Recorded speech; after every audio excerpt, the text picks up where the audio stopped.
Welcome everyone to TMoLR Texas. We are in New Ulm, Texas, and we are going to get as close as we can to the start of the San Bernard River. We are standing in front of the New Ulm Volunteer Fire Department. And before we get started, I do want to take just another opportunity to thank Sean for helping me out trying to find where the San Bernard begins. But we're going to be going over to Cat Springs and getting as close as we can to the San Bernard River start.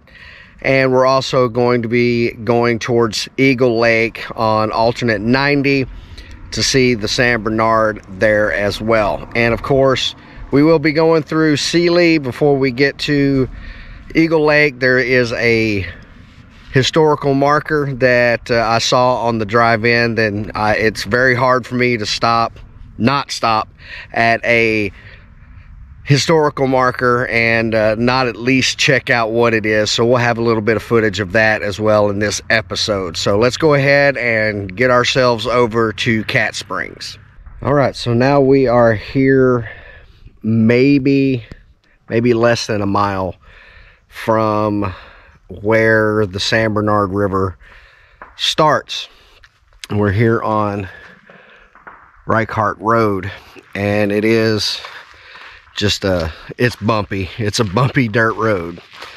And as I turn the camera around here, you can see that there is just a single lane bridge that goes over the San Bernard here. And something that just blew my mind as I drove up is the shape of the San Bernard here at basically its beginning.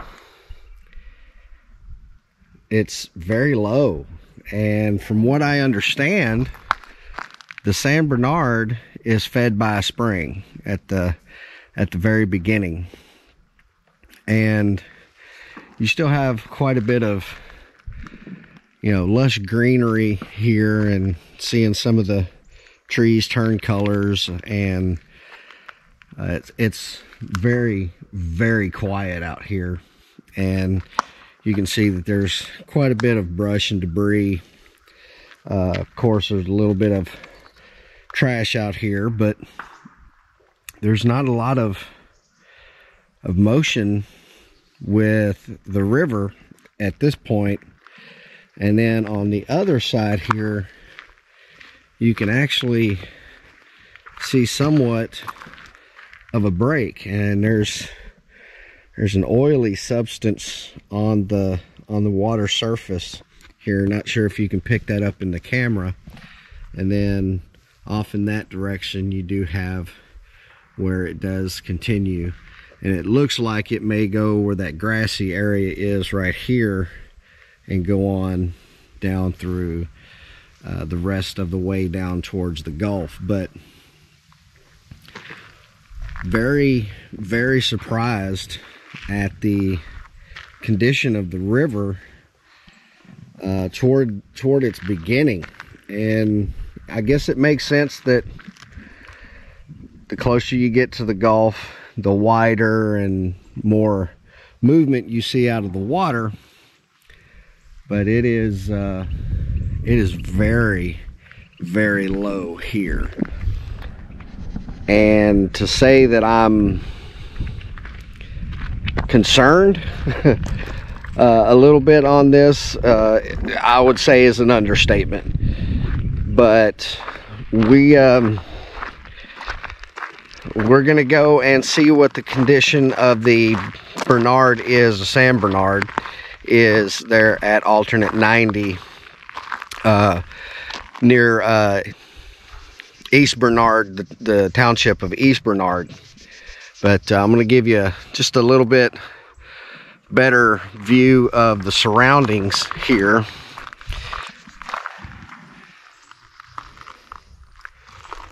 And you know, there's still quite a bit of foliage and plant life out here. We are definitely in fall. A lot of the trees are losing their their leaves, and some are turning colors, and looks like a deer feeder out there.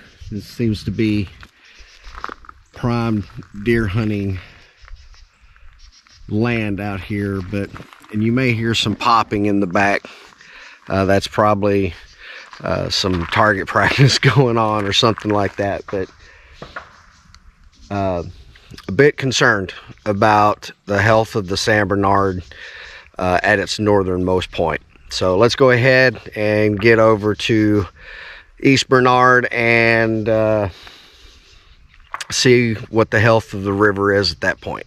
All right, so I found this crossing of the San Bernard basically by accident, and this is on Sealy Road, which is off Cat Springs Road, maybe a mile and a half off of Cat Springs Road. Don't know why I decided to take some back roads, but I'm glad I did. Not much change in the condition of the river, and you can see from the sand bed here that, you know, at one point this was this was a nice flowing river. It was somewhat wide, and you can see off in the distance there some beautiful colors for our fall foliage and everything. And this looks like a fairly new bridge that I'm standing on. Thank goodness there's no traffic. There's not much traffic on this road, but yeah, the water here looks fairly clean. You know, it's not very deep right here, and I don't think at any point it was really all that deep. You can see from the bank there that it's not a deep bank here on either side of the river. And then as I cross over here, see some more fall foliage. It's really beautiful here, and you can see some red foliage down that way. But you can see here that, you know, it looks like the water might be moving a little bit better here at this point, but if you look down a little ways, it looks like, you know, you can see where there's a lot of that that soil buildup in spots.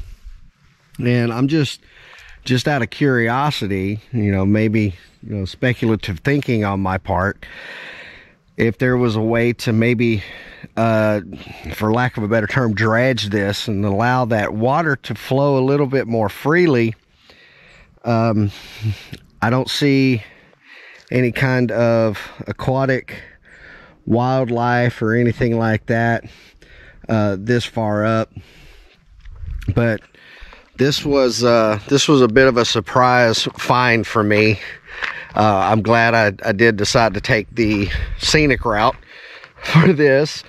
But if I come across any more crossings, we are definitely going to stop and look and see what the health of the river is at those points. So, but we're still on our way to East Bernard to check out the river over there.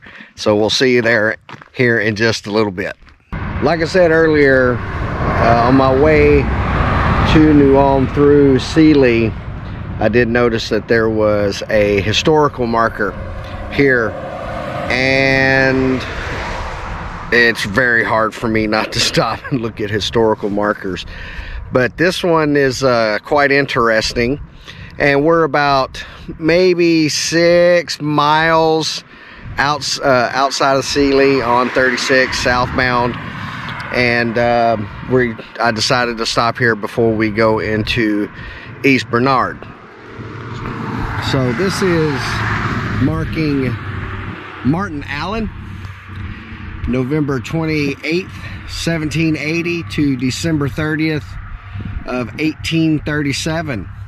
And the marker states, as a young man, Martin Allen assisted his father Benjamin in surveying roads in their native state of Kentucky.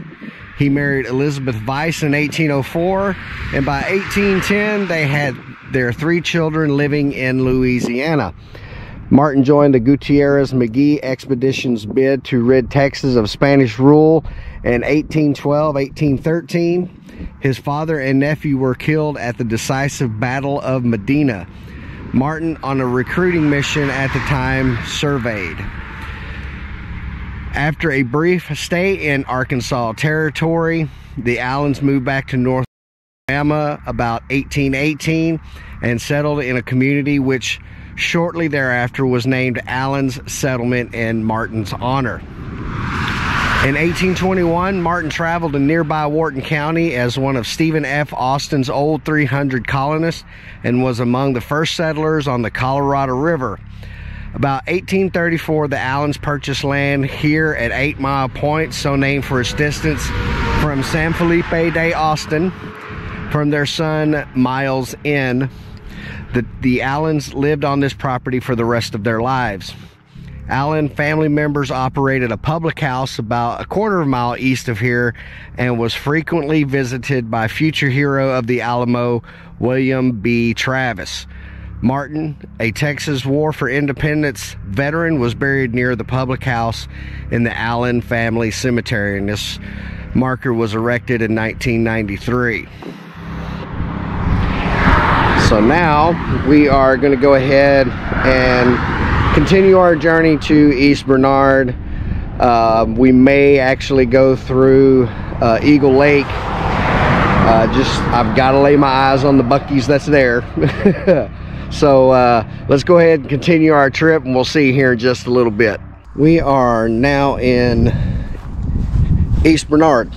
Actually, to be more precise, we're at the Riverside Park in East Bernard, and it's actually a pretty nice little park they've got over here, and it's right next to the Methodist Cemetery, which is right over there.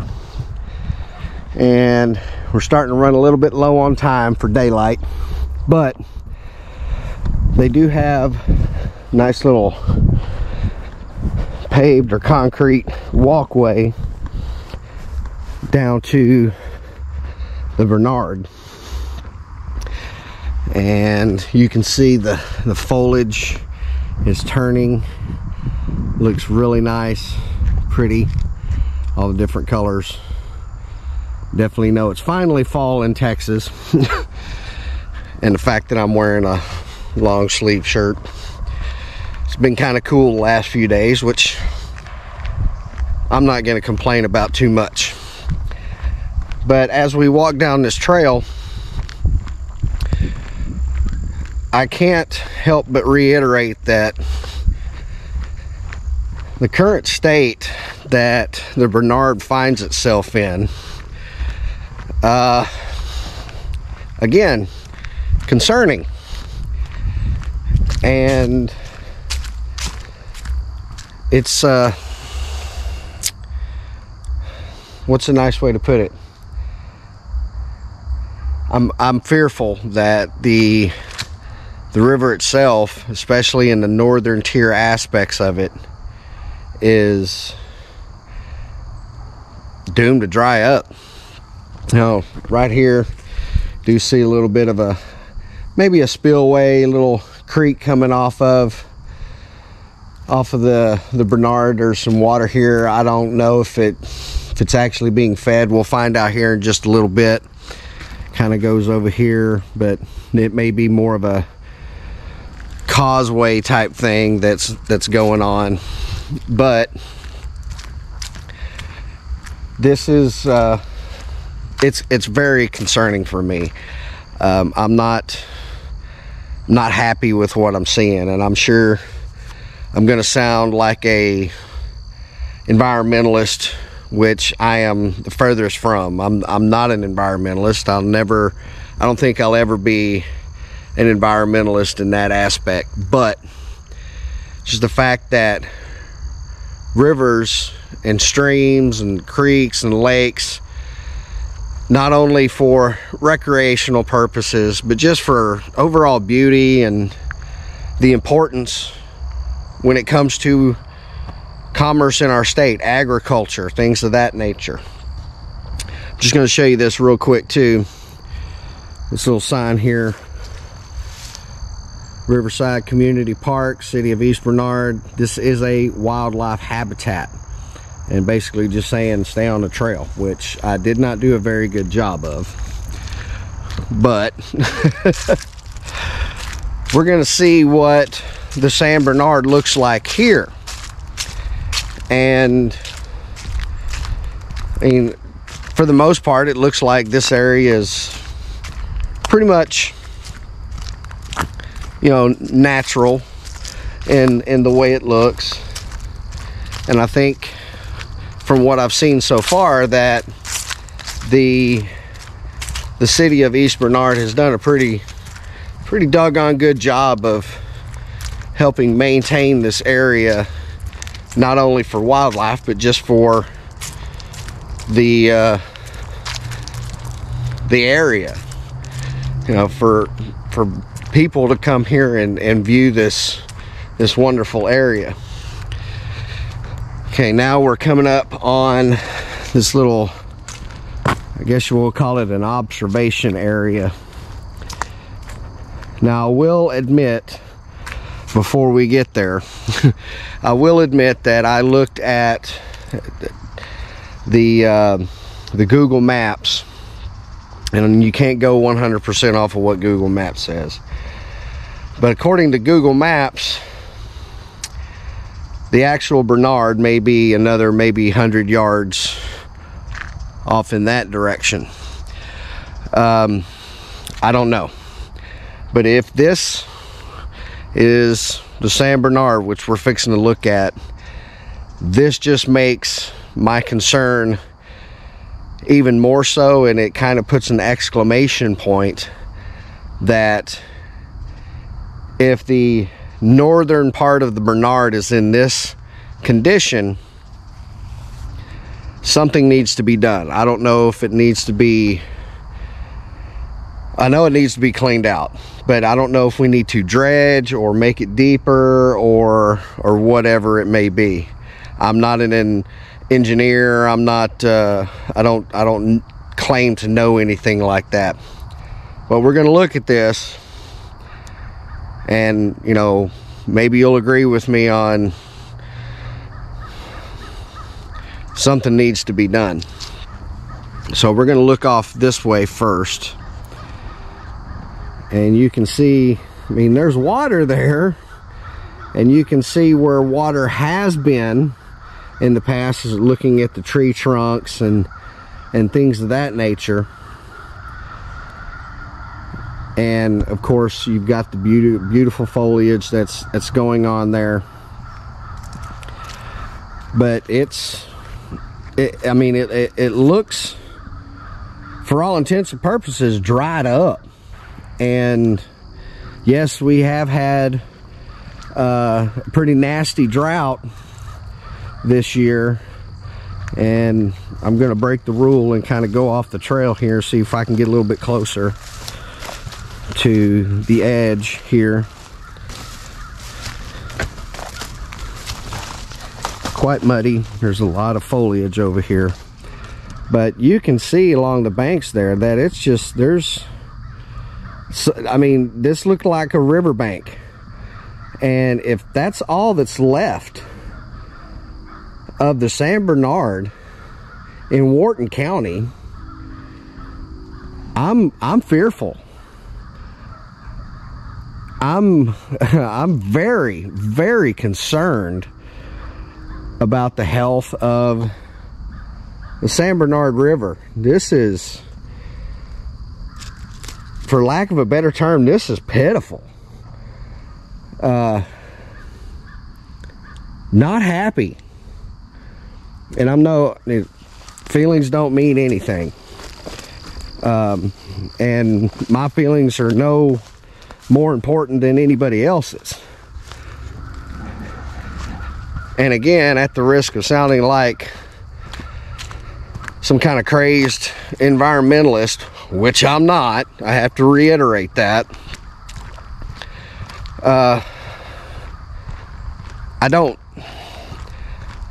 I'm not comfortable with just letting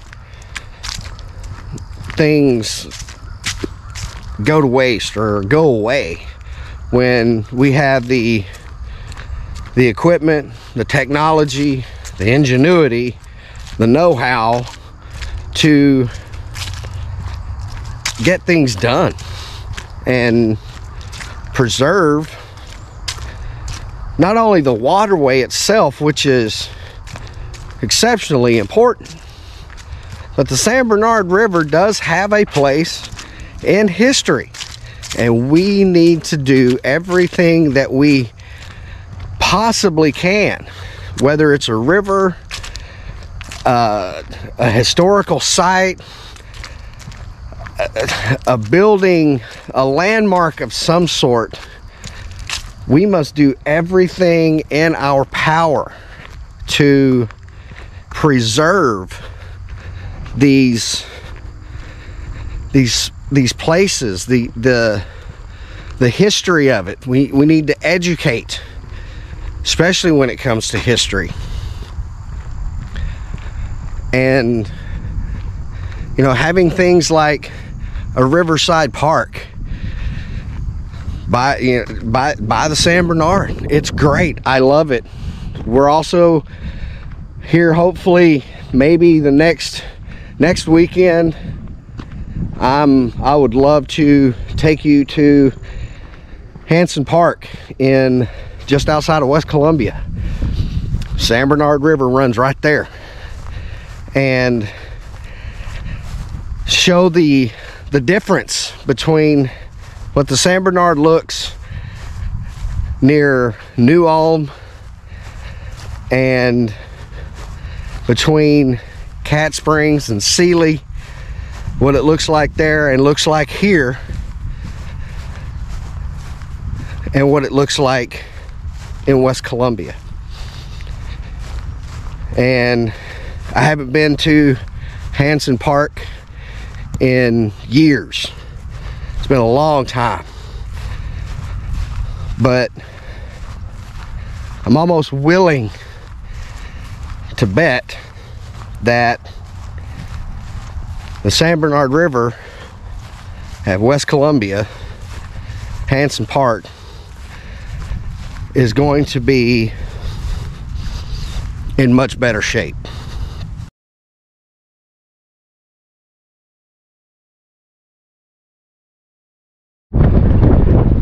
Alright, we are now at the San Bernard River at Farm Market Road 521, just south of Brazoria. And we're going to do this a little bit backwards.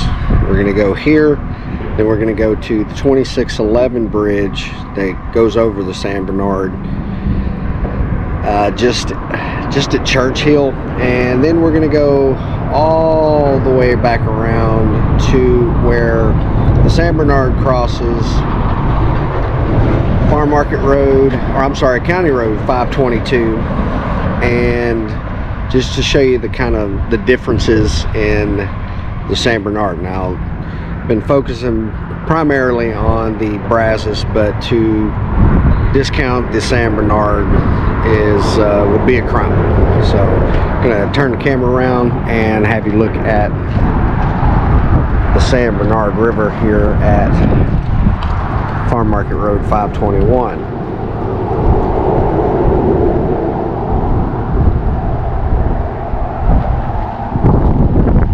I do believe also have either photographic or video footage of this area post Harvey. The flooding here was pretty severe, and there was quite a bit of damage from that flooding. But just to give you an idea of where we're at with the San Bernard and how it looks now. And now we're going to be on our way to Churchill. Now we are at the San Bernard River at the 2611 bridge, and the point where we were previously at Farm Market Road 521, that bridge is approximately 6 miles from the point that we're at right now. And if you take 2611 going in that direction.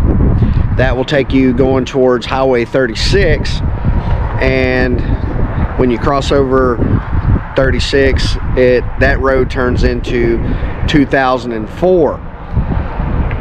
Go over the bridge at the Brazos River. There's approximately 7.5 miles between the San Bernard at this point and the Brazos River at that point. And I bring that up because there have been instances where the flooding was so severe that the San Bernard River and the Brazos River met. They met, and that was some pretty bad flooding. And as you can see here along the San Bernard River, there are quite a few houses here. This is the Churchill area, and there is a subdivision quite a ways down this direction here that's called Las Playas. And I used to go there as a child and fish off the pier, and at one point I did catch like 36, I think was the count. Fairly small fish, but I must have jumped right into a school of them or something like that. But this is a significant portion of Brazoria County and its history. So here, Churchill, one thing I want you to notice is how wide the river is here, and compare that to 521, and then when we go to County Road 522, I want you to notice the difference there. And it's a little bit disconcerting, and at least in my opinion, is a problem for flooding, especially in the 522 area. So let's go ahead and head on back toward Sweeny and Farm Market Road, I'm sorry, County Road 522, which basically for me marks the end of Wild Peach. So we'll see you here in just a little bit. We are now at the San Bernard River on, it is Farm to Market Road 522. To the locals, a lot of locals, it's known as Black's Ferry Road. And just right behind me is the river, and it is considerably more narrow here than previously seen in the two shots from 2611 and 521. So and if you look at the San Bernard on a map, it almost looks like in some places it's more of a creek than it is an actual river. So this is just more or less a preview of some of the things that'll be coming in the future, with more expansive videos on the San Bernard, looking at the history and the purpose that the San Bernard River has played in the history and businesses, commerce in Brazoria County. And just a little side note, it has been a very, very long time since I have traveled on this side, the Sweeny side of 522. And as I was coming up 1459 out of Sweeny, I noticed that there is now, at the corner of 1459 and 522, there's actually a convenience store.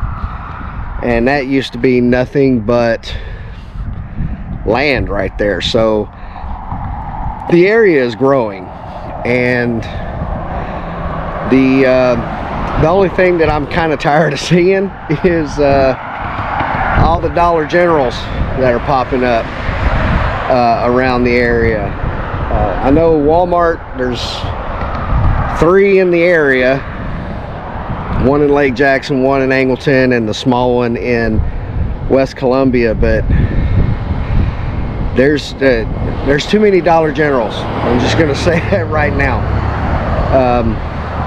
I know they serve their purpose and it may be convenient for people, but you know, a town the size of Brazoria does not need two Dollar Generals and a Family Dollar in it. But you know, it's kind of a double-edged sword, but you know, it is what it is. But I hope that you enjoyed this little excursion on the San Bernard River. We will go way more in depth on the San Bernard and in future episodes, and we're gonna go to Sweeny as well. There's some history in Sweeny that I feel is very important to go over and discover. So thanks everyone for watching, and hopefully we'll be back with even better, more entertaining, more educational history from Brazoria County in the near future. Till next time, it's Little Rage out.